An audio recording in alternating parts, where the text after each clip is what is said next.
Hi guys, and welcome yet again to another review.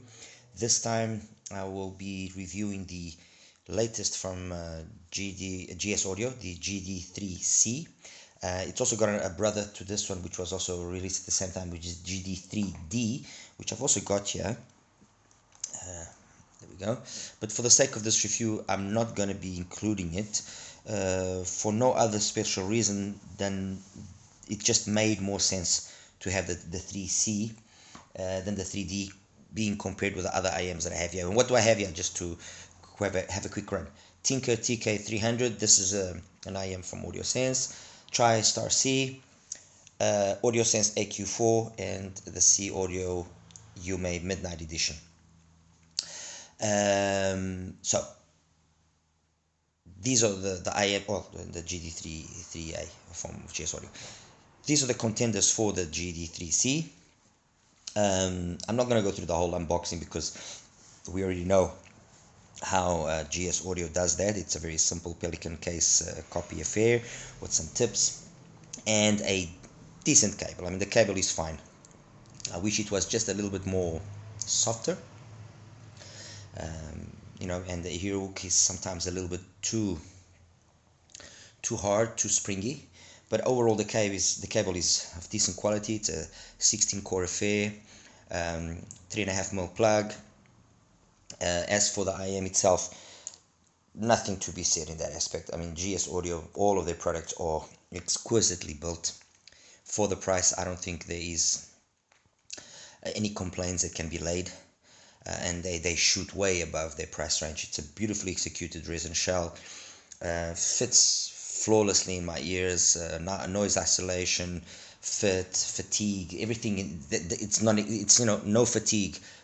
It fits nicely. It just sits in your ears beautifully. As I mentioned, it's a 1+2 hybrid. It apparently sports a new in-house developed dynamic driver of 10.2mm, if I'm not mistaken, and it's got two BAs, which I believe as well are Knowles. I can confirm that, but I believe they are Knowles. GSAUDIO has they across the range of their products they use Knowles, Belzing, and Sonyan, but I believe both of them in here are Knowles. And yeah, in a nutshell, that's basically the 3C, the GD3C. It's sporting its stock shell and faceplate choice. I didn't ask for anything different. I like the way it looks. The GD3C, this one here, has like a pinkish type of a flake, while the 3D has just got a goldish flake. What is and on to what we want to know, which is what does it sound like? What is the GD3C?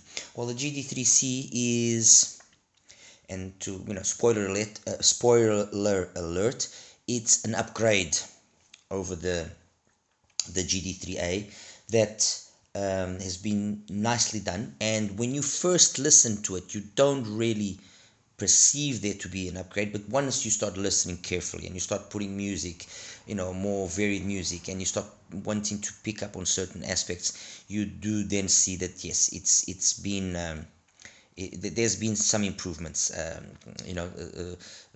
One aspect that has still remained, which I would have liked if they had corrected it a little bit more, would have been that 5K peak. I would have liked it to have come down a little bit more, but because the energy past 5K has come down slightly, and also past 10K has also come down slightly, what this means is that you don't have that sensation of it being on the edge sometimes with certain female vocals, and you don't have that sensation that you had on the 3A of it being sometimes too clinical. In that way, certain female vocals as well sound a little bit sterile, a little bit too clinical, if I'm trying to convey what I'm trying to say.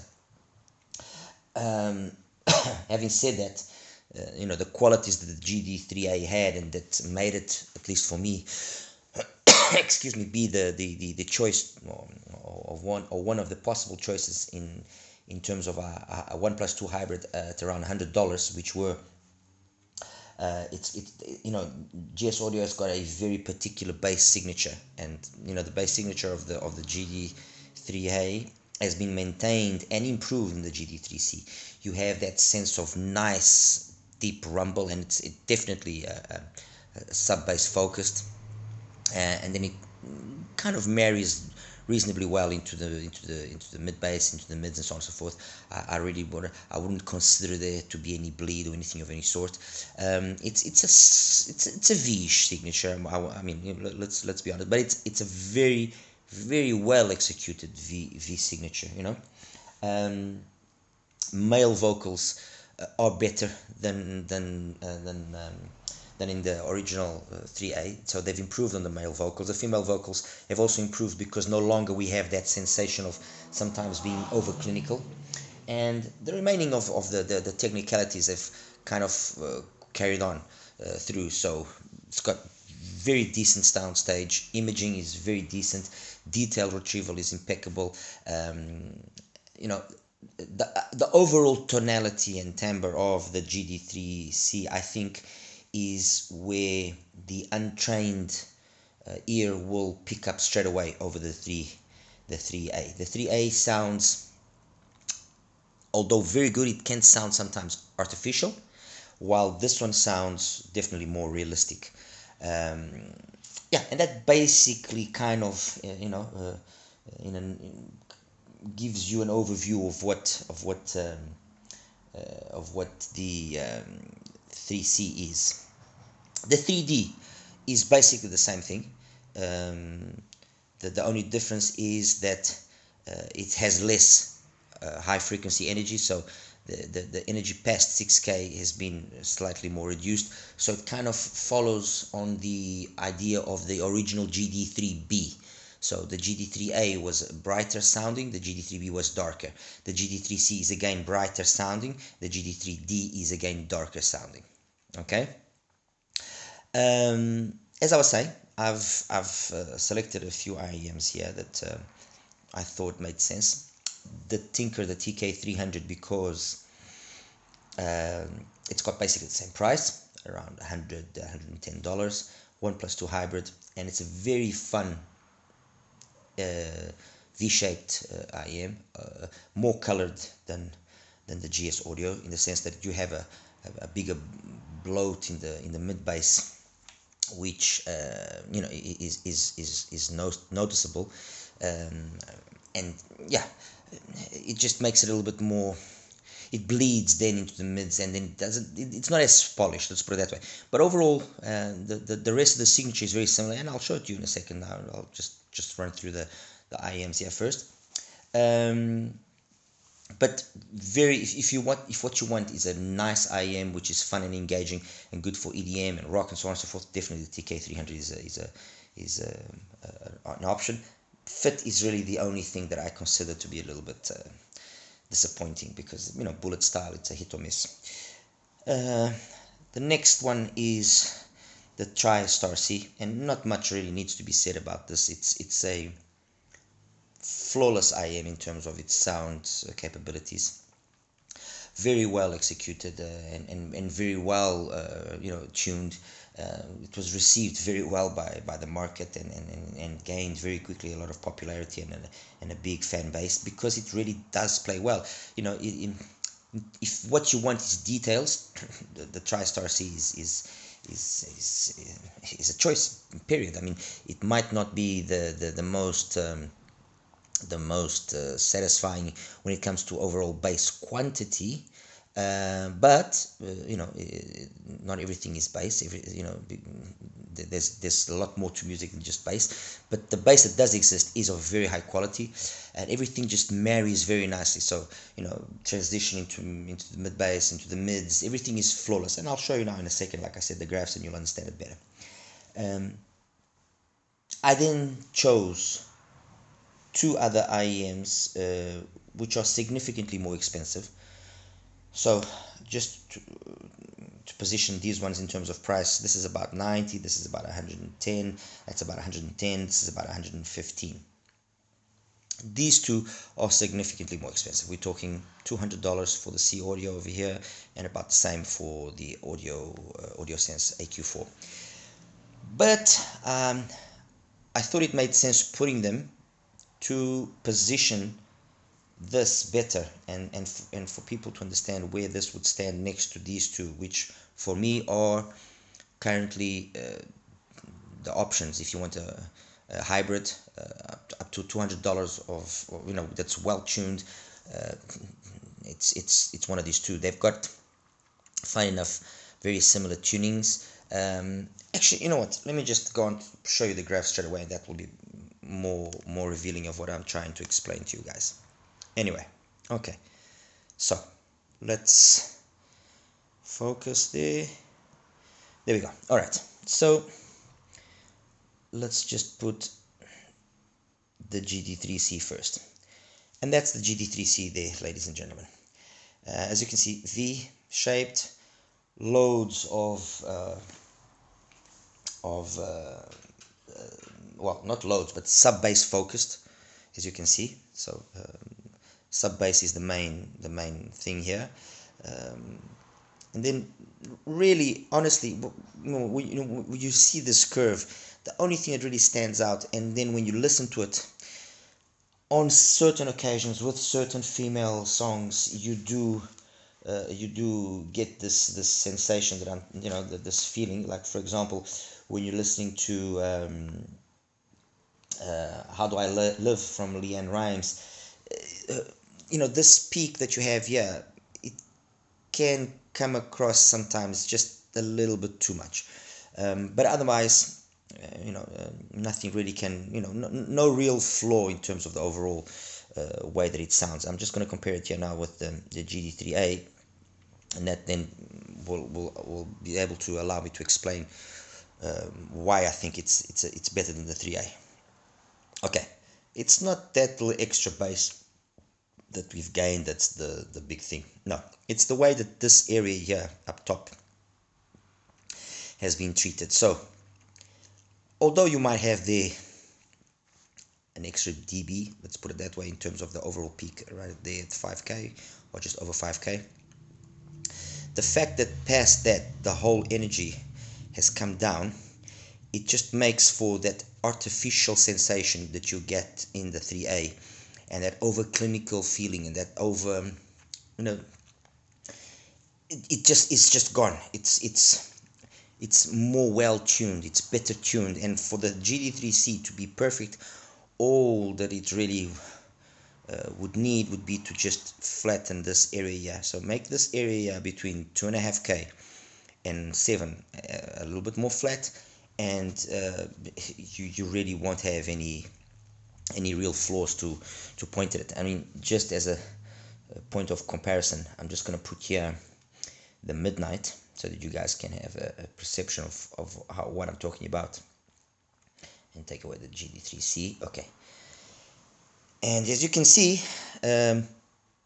it basically follows the midnight. It's got the midnight bass, mids, everything, but then that area there, on the midnight it's more subdued, and it then makes it as well that you can feel that peak there at 7-8K more. It's more present. On the 3C, you do have more energy there in that area there of 4, 5, 6K, but because the peak past it then has been slightly reduced, you don't perceive that peak to start with. But it also allows for that upper mids to have a little bit more detail that on the midnight is sometimes a little bit too relaxed. So on the midnight, in practical terms, you might find sometimes the female voices to be a little bit too relaxed, while over here, worst case scenario, depending on the female voice, it will be too forward. But overall, for the majority of voices, and for example, if you're listening to let's say Malia sounds exquisite, sounds perfect, so depending on the female voice, you can have occasions where the GD3C will be just a little bit too much for you. But overall, as you can see, very much the same curve as the midnight. The midnight does graph having more energy up top there, But honestly, listening to both like I did, I didn't really perceive that. I found the Midnight to be a slightly darker set as compared to the 3C. So that's that compared to the Midnight. Let's compare it now here to the, there we go, to the AQ4. And the AQ4, as you can see, has got an even more similar graph. The differences that you have here is not really, you can't really perceive it. But the AQ4 then does do what I mentioned in terms of just lowering that area there of 456 a little bit, just trying to flatten that whole, you know, bandwidth there from 2.5 to about 7K, and it does it more successfully. And it has just a little bit extra energy as well over the 3C. Although when you listen to it, you don't really perceive this as actually, you know, the AQ4 having more energy, but you do notice that this area here has been slightly tamed, so you don't have that sensation of sibilance with certain songs, and everything just feels more correct. One of the things that I do like quite a lot about the AQ4 is its timbre and its tonality. I just find it so good. It's got a very nice mature tuning, the audio sense. And in the 3C, like I said earlier, I think that is its biggest calling card. The tuning has improved in that it's more mature over the 3A, and the timbre and the tonality and everything just sounds more realistic. It's got this nice sensation of realism, for lack of a better word. So that's it graphically compared to the AQ4. In terms of sound, yes, the AQ4 is better. The bass sounds just that little extra richer. But you know, and this applies as well to the C audio. The price difference is you know, you can ask yourself, is it really justifiable? It's something that you would have to listen to all of these three and then, you know, come to your own conclusions, because we're talking basically twice the price, and it's not that the C audio or the audio sense are giving twice the sound. No, they are not giving twice the sound. There is definite improvements. There is improvements in terms of how technically both the audio sense and the Midnight are improvements over the you know, the 3C. But at the same time, I would say that in terms of overall technicalities, the 3C is very much on par with the Midnight. As you know, as compared to the AQ4, the technicalities of the AQ4 are superior overall. But again, it's like I say, it's a question of being able to listen to all three and then you making the final decision. As compared to its brother, I've mentioned that I find it's overall superior to its brother. It just does things in a more grown-up manner, so it's a better option, and for the price difference, it makes sense. As compared to the Tingker and to the TriStar C, with the Tingker, yes, it is they're basically the same price, you know, and one is just going to be more fun and engaging, which is a Tingker, but there's no lack of fun or engagement on the 3C. So, you know, I mean, let me just put here the graph so that you can see something, and I'll try and explain what I'm trying to say. So Tingker is this one. Let's take away the other ones. This takes out, this comes out, and let's put here as well a TriStar C. Okay. So as you can see, the 3C and the Tingker, they are very similar in certain aspects or certain parts of the spectrum, but the Tingker, it's just more on the edge, so you will make it become sibilant quicker and easier. It's got more mid-bass, which might be fun and engaging for certain music, but it also makes things more thick, more muddy. So overall, it makes more sense, obviously. My apologies. So overall, it makes more sense to actually just go for the 3C because it's just got a better tuning, period. As for the TriStar C, and you can see it's this lower curve here, okay. Detail wise, there's no such things as sibilance, and that kind of stuff doesn't exist. It's very clean, super clean, super detailed, but it will, because it just has less bass quantity, not quality, quantity here, it will just lack that engagement on certain songs that it will be nice to just have a little bit more. And up to a certain level of volume, they will maintain each other quite quite equal. It's just when you really start pushing it that you will see that the GD3C just takes over and is a better option. So to come to a conclusion on this on this review, as compared to its brother, a definite improvement, makes more than enough sense to choose it over its 3A. Compared to the TriStar C and the Tingker as well, I think it's an option which makes more sense. With this one, because it's better tuned, it's just more mature. With the because it just will be more engaging if when you turn up the volume and maintain itself as well, basically on par with all of the rest that the Tri can do. As compared to the two more expensive options, it's like I said, technically I think it's on par with the GSAUDIO.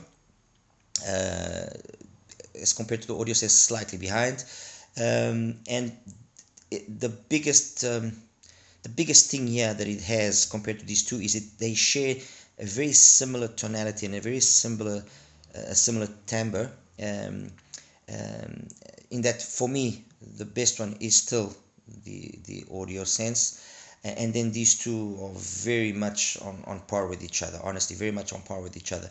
The laid back that it has on the GSAUDIO in terms of the female voices, I think that I can live with the occasional sibilance that the 3C can give, and I will take the 3C.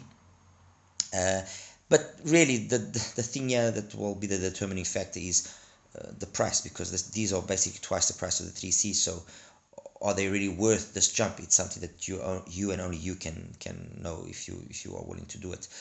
Yes, fine in terms of accessories and overall, these are more complete, but it's not really a big difference as well. I mean, a box is a box and that's it. But like I said, it's all down to your personal choice. Anyway, guys, this was my take on the GSAUDIO GD3C. My new go-to recommendation in terms of a hybrid, 1+2 hybrid at around $100. Definitely my new rec. All right, guys, thank you. Take care. Bye bye.